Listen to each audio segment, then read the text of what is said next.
metal, wood, and yung na-dedicate. At saka nire-reduce natin ang paggamit ng plastic. So, sa zero waste is avoid using plastic. So, meron pa ako nabili from Daiso Japan at saka Japan Home. Sa classroom ko, hindi pa siya tapos talaga guys. Mga 10% pa lang po siya. 10%. Meron pa akong ididikit-dikit.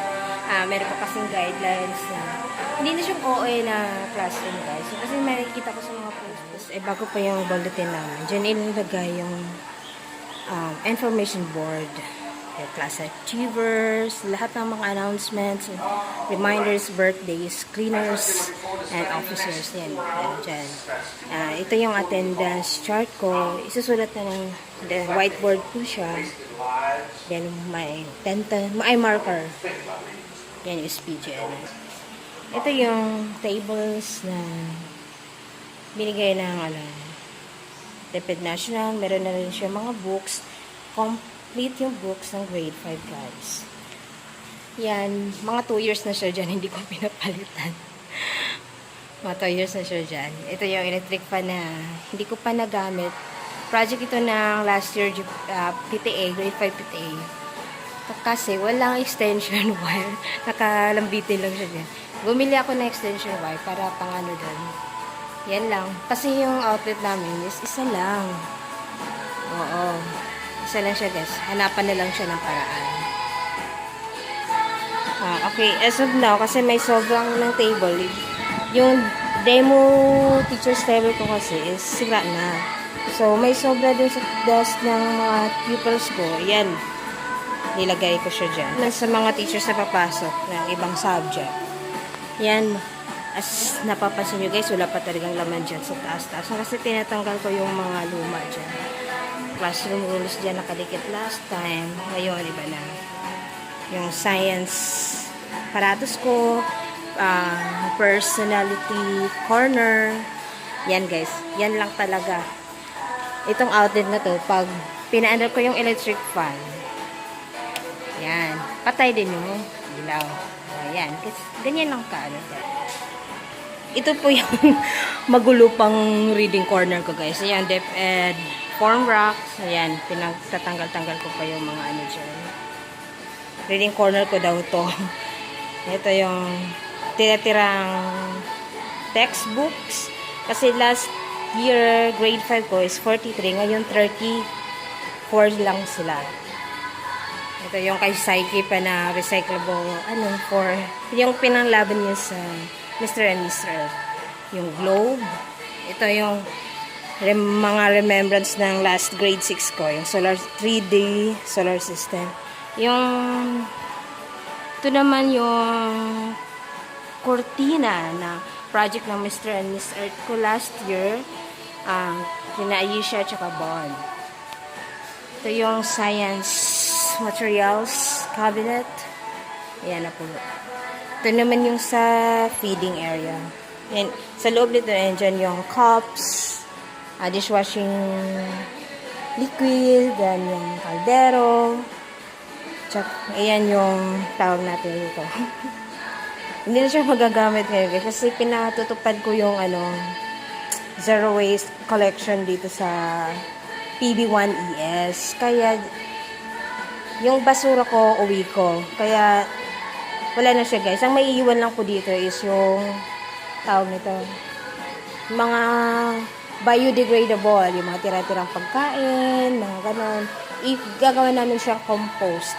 Iko-compost namin siya. Gawin namin siyang fertilizer. Ito yung divan. Yan, dito yung mga cleaning materials ko, yung mga donated na mga doormat, ang tawag nito, brooms, at saka yung duster made of feathers. So, talaga siya guys, eco-friendly. Yan, hindi siya yung plastic na Meron mga plastic dyan, yung dustpan na pinagpatol-patol. Okay guys, magsimula ako ngayon sa mga materials ko. Ito yung lalagyan ko ng chalk and eraser. Ayun, binili ko ito sa Daiso Japan. Dito ko siya ilalagay. Ito yung extension wire na para dun sa electric fan. Blue. Ito, chalk guys. Gawin ko to ng Guinness Book of Record. Itong chalk na to, hanggang 4th quarter na to, 10 pesos lang siya. Ito din yung lagayan pouch ko lagayan ko ng mga pencil, ballpen, etc. Ito din, maganda yung dahil sa Japan. Ito, ilalagay ko din sa bulletin ko. Ito guys, ang ganda. Organizer siya. Pwede siya lagyan ng mga made of wood and cloth. So, ito na talaga yung mga nagme-minimize and avoid using plastic ako guys.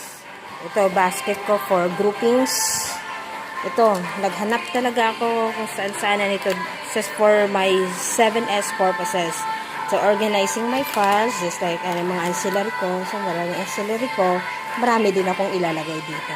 So, 88 pesos lang siya guys. Ano lang siya, malambot. Pero kung gawa naman ng paraan, lagyan mo na lang siya ng mga pampatigas din sa loob. Yung just like mga cardboard, used boxes. Pwede mo siyang Ito yung mga eco-friendly reminders ko. Just from the Green School project namin. So, school sustainability project. Ito yun po. Please turn off the light when not in use. Last year pa ito guys, recycle ko lang para tipid. Deped City. Ito naman sa drawer ko. Rubbers for my mag-check akong quizzes. Ito yung para pang line ko dun sa chart. Puzzle for para hindi lumabas yung mga bata. Meron pa pala ako dun. Doon din sa attendance chart. In case of wala na or maubos na yung baterya ng aking remote. Ito yung pang dito ko sabit guys yung mga outputs na double-sided. Ito yan, partner sila. Sasabit ko siya. Ito yung binili ko ng ate ko Basta hindi pa siya tapos yung mga toothbrush guys na galing pa sa green. Oo, ino-away ko siya guys para magamit ko. Ito yung mga batang walang toothbrush. Kasi marami pa akong mga dyan. Ito yung mga coins ko dyan. Ito yung deworming. Yung last year pa siya. Dito naman sa 7S ko. Yan. Inakaganito ko siya. Pero, ililipat ko na ito guys. Ito yung mga files ko. Mga memos from last year. Yung sa SPG at saka GSO. Buaya.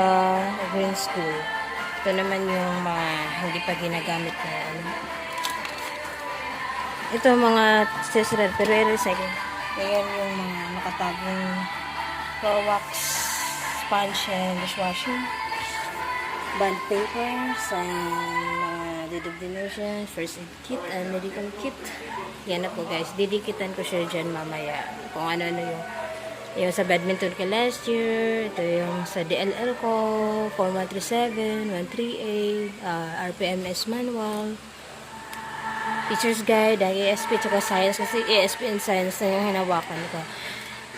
CG para siya. Curriculum Guide, Teacher's Guide ng ESP at tsaka Science Grade 5. Yung sa Science Grade 4 TG is soft copy siya. Hindi pa ako nakapapaan. Tapos yung Grade 3, balik na naman ako ulit sa Grade 3. Last year kasi wala na. Ito yung mini organizer ko. Tsaka, ito din, metal din to guys. Nilagyan ko siya ng mga personal items ko. Yan. Yan. Madagdagdan na naman yung vlog na yan, guys. As you can see, guys, yan. Ayoko talaga don't touch me. Yan. Teacher version version. Ito, pang bahay siya. Pero hindi siya plastic. Ano na lang siya. Recyclable. Pero may nabili ako, guys, na mga kapartner nito na isasabit lang siya. Marami din siya. Doon ko sisilid yung mga written works, outputs ng bata. Ito yung mga pinagdumaan ko. Yung last year na yung kay Ma'am Mercy pa itong binigay. Ito, last year ko ito. Last year. Kaya, yun lang po. Ngayon, mag-start na ako magdikit-dikit. Ang kaso nga lang, yung printer sa bahay, nahanap kami ng ink kahapon. Wala kami mapabilan. Yung ba kasi yan? Pag bumili kasi ng printer, may ink na. Char. Oo nga, pag bumili naman din ng egg, hindi yung isa-isa guys. Yung maramihan naman. Narinig mo ba ako guys? Ha? Sa susunod ha, magdala ka ng marami, okay? Hello guys. Tapos na yung day 1 ko. So, ngayon umuulan, kaya madilim. Pinatay ko yung ilaw kasi kumukulak. Lakat ako guys. Okay, it's already 4. So, 4 uwian namin. So, ito yung mga nagawa ko dito sa akin. Kung meron ba siyang pagbabago, guys. Pero marami pa yung kulang. Masasabi ko mga 40% pa lang yun po yung tapos. 40% pa po. Okay, so start natin yung day 1 ng aking room structuring and at the same time, yung 7S ko. Yung 7S namin for how to organize things in your workplace. So, basta, meron kami, ini-ends kami yan. Okay, so, mag-start po tayo kung meron ba talaga. Okay? So, stay tuned. Ayan, guys. So, dito po nagtatapos ang day 1 ko kasi magpo-4 na siya. Uwi na ako. Tapos, tumila na rin yung ulan dun sa labas. Tapos pasensyahan nyo na yung background ko, Korean. Okay, so bukas guys, tinanakin kung ano yung susunod na magagawa ko pa. Kasi kulang pa ako, nag-order pa ako sa National Bookstore. Yan, yung mga books, prepared na yan. Kasi pag sa day 1 ng class, first day of week class, klase na talaga. Hello! Welcome back! It's my day 2 of room structuring and my 7S and etc. Okay. So, yung mga ginagawa ko today is more on pagdidikit-dikit. So, isa-isahin natin yan kung may pagbabago ba yung aking ginagawa yung yesterday and then yung ngayon.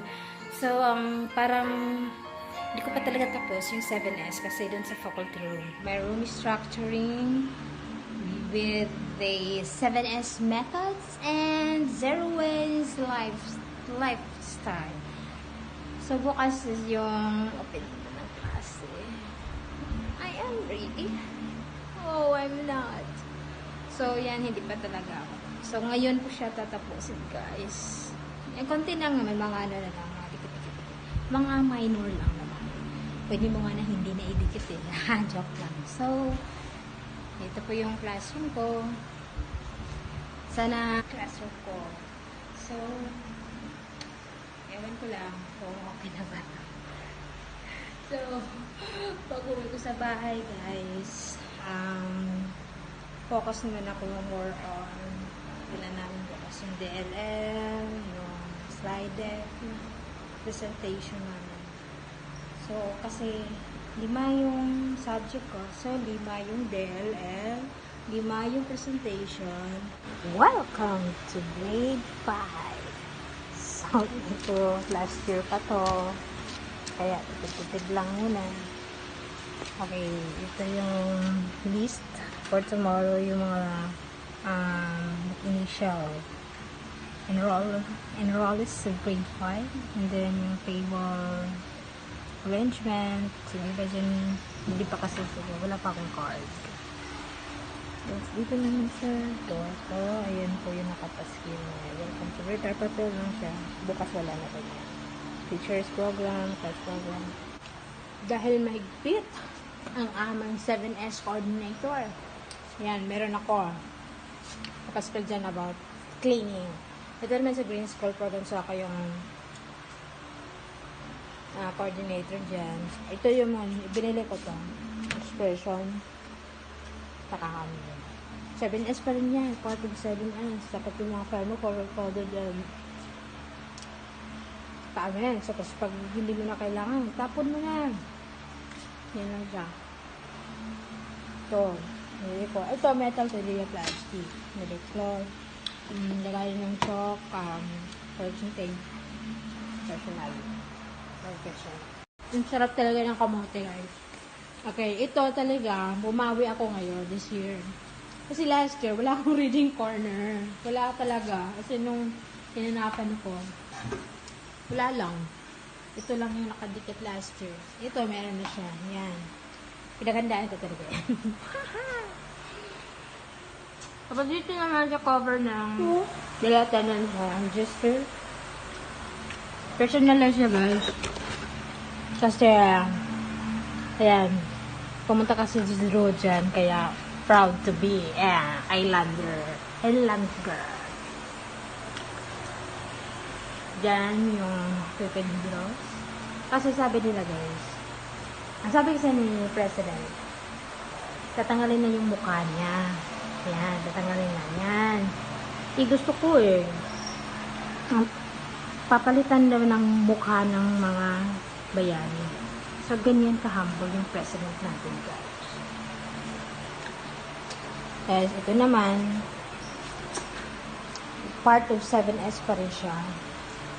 Tapos, ang ginawa ko ngayon, guys, yung name ng group nila, kasi dati, mga ano lang sila, yung last year ko na pupils, so sila lang pumili ng ano, pero may color-coded na rin sila. Pero ngayon, yung group names nila, inano ko na sa mga top 5 scientists. So, ang una dyan, si Newton, si Pasteur, si Galileo, si Curie, and si Einstein. Dito ko sila ilalagay. Yung mga pagkatapos ng activity nila, dyan sila. Tapos meron silang long expandable envelope para doon nila i-compile yung mga importanteng papers, periodical test, questionnaire, or exams, then assignment, mga written works nila. Basta maraming hinahanap dahil isisingit namin sila sa in-office namin. Ito, yan. Yan yung last year na project. Hindi nalagay na toothbrush. Part pa rin ng 7S. Yung bag na sign is about yung mga trash. Health corner. Nag-improve na siya, guys. Kasi minimalist ako. Kung hindi ako maarte masyado sa class, mga dikit-dikit, kung sa ano pa, wala akong talent talaga. Kaya nga secondary mo.